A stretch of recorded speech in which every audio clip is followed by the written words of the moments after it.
Okay, what I want to do here for you is model what it looks like to calculate the Social Security and Medicare taxes for two fake workers. Let's assume Mr. P makes 50 grand in gross pay. That's before the government takes taxes out. Remember, gross is bad money.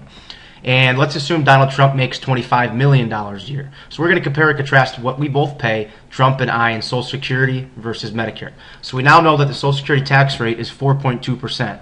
Since that percent's less than 10, when we put it in a calculator, we have to put a 0 in front of it.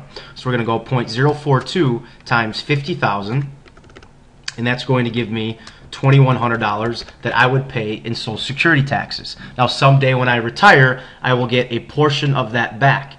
In the meantime, that $2,100 that I put towards Social Security isn't sitting on a shelf with Mr. P's name on it. It's being used to fund people who are currently retired right now. All right, so Don Trump. Now, although Donald Trump makes $25 million a year, we know that the Social Security tax cap is $110,100. In other words, any amount of money you make above $110,100, the government stops charging you Social Security taxes.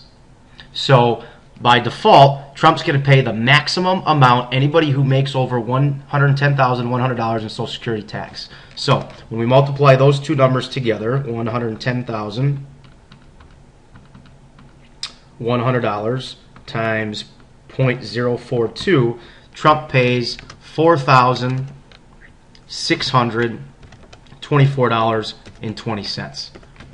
Okay?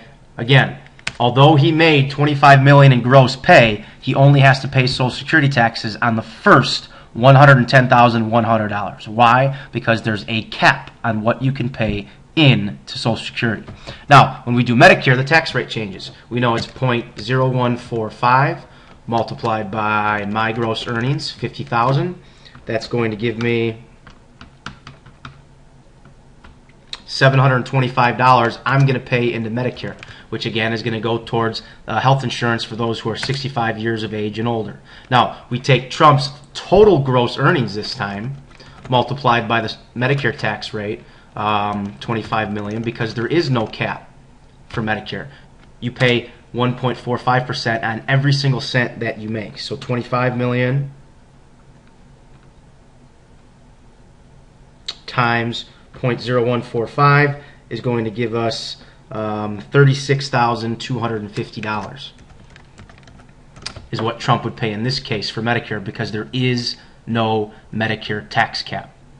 So that's the difference for calculating Social Security and Medicare, and for those who earn above and beneath the limit for Social Security taxes.